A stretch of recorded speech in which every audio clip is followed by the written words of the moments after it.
The Cinephile Iceberg. Tier 0 rarely watches movies. This is pretty much self-explanatory, but with each tier there are chill variants and there's insufferable variants. So for tier 0, the chill variant is the non-judgmental people. They might not really like watching movies, but they're just doing their own thing. They're minding their own business. They're chill. They're cool. But then you also have the insufferable variant, which is judgmental people. These are the types of people that are going to be like, "Oh, you want to watch a movie tonight?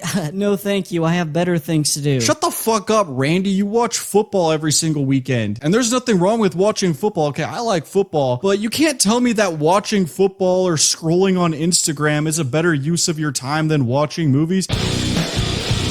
The casuals. This is pretty much your general audience and the vast majority of people who watch movies. At this point, we are now at the tip of the iceberg. Okay, so there's a number of different subcategories within tier 1. You have your blockbuster, rom-com, horror enjoyers, and your average Netflix subscribers. Have you ever been scrolling through Netflix and seen all these random ass movies? And you're like, why did they make so many movies? Who are these movies even made for? Well, the answer is the tier 1 cinephiles. It's the casuals. And I'm not even saying this as a bad thing, because the casuals are actually the most important audience for the movie industry to stay afloat. If you don't win over the casuals, then the movie theaters and the film industry in general will go bye-bye. The main chill variant of tier 1 are the open-minded casuals. These are the types of people who, they might not be super into movies, but if you're having a movie night with them, they are willing to watch whatever weird off-the-wall movie you're recommending to them, and they might even have a really good time watching with you. But on the flip side of that, you have one of the insufferable variants, which are the closed-minded casuals. And these are the types of people who are simply unwilling to watch any movie that is slightly weird or slightly abnormal. Like, if you're trying to have a movie night with a closed-minded casual, it is almost impossible to actually find a movie to watch, because they pretty much refuse to watch anything that isn't just a very basic rom-com or blockbuster or something like that. And to be fair, out of all of the insufferable variants on the iceberg, this is one of the more mild ones. You'll see as it goes deeper down the iceberg, some of the insufferable variants get really annoying. But actually, you also have another insufferable variant of tier 1, which are the people who are loud in theaters. And this might actually be the single most insufferable variant on the entire iceberg. People who are loud in theaters, this goes beyond just being an annoying movie fan. These people are simply lacking in common courtesy, just absolute pieces of shit. The types of people who are going to sit there in the middle of a theater and turn their phone on full brightness, littering popcorn on the ground and talking at full volume, just absolute scum, extremely annoying.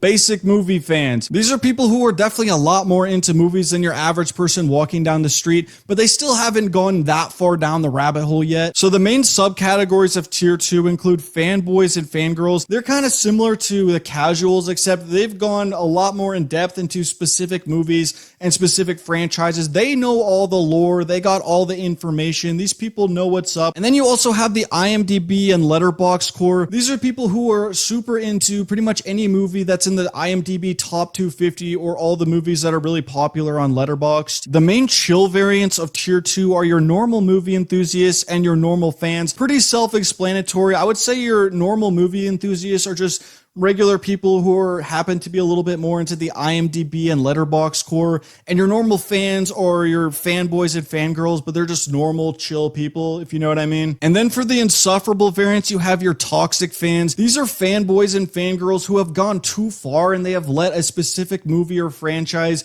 become way too much of a core part of their personality, to the point where they almost worship it. And honestly, toxic fans are some of the most annoying types of movie fans to deal with, because these are the types of people, if you criticize their favorite movie, they'll just start going ape shit on you and act like you just personally insulted them. It's like, dude, it's a fucking movie. Relax. People are allowed to have different opinions. And then you also have the pseudo-intellectuals. These are the types of people where if you criticize a movie they like, they'll probably respond with, "Oh, what? There wasn't enough explosions for you." It's like, give me a fucking break, dude. The Cinephile. These are people who have really started to go down the movie rabbit hole at this point. The subcategories include the connoisseurs. These are people who are really into the classics and a lot of international movies. And the Sight and Sound Top 250 is pretty much the holy bible for this subcategory. You also have the genre enthusiasts, and these are people who specialize in one specific genre, and a lot of times it seems to be horror movies. These are people who have seen pretty much every single noteworthy movie in one specific genre. And then there's the movie nerds. These are kind kind of the jack of all trades of cinephiles. They'll just pretty much watch anything, whether it's some random B movie from the 1970s or a Marvel movie or a classic movie. They don't really care. The movie nerds will watch anything. And so the main chill variant of tier 3 are the hobbyists. Again, pretty much just normal people who are super into movies as their main hobby. They're just doing their thing. They're super chill. And the insufferable variant for tier 3 are the snobs. These are the types of people who have a superiority complex based on them sitting on a couch, grabbing a remote and pressing play on a movie. Don't get me wrong, a lot of snobs do have good taste in movies. They have a lot of good knowledge and recommendations, but at the same time, they just think of way too highly of themselves just for watching movies. It's really not that impressive. I mean, really, the only difference between the hobbyist and the snob is that the snob has a superiority complex about watching movies, whereas the hobbyist just does it for fun. They just like movies, but they don't think they're better than other people for it.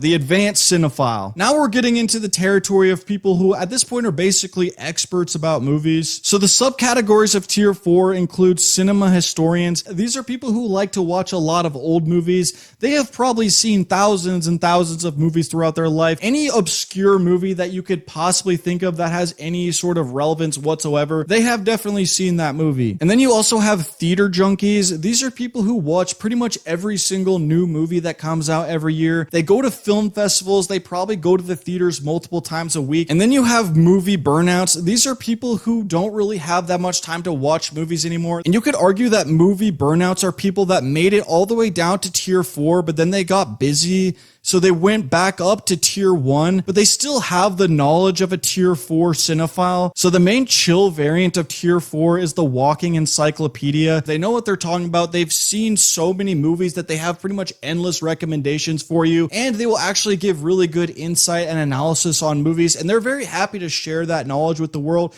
They're super chill. But then you also have the insufferable variant, which are the gatekeepers, and these are people who think that anyone in tier 0 through 3, their opinions are automatically invalid because they haven't seen as many movies as them. And in my opinion, this is a super obnoxious mindset to have, because I think anyone could have an interesting observation about a movie.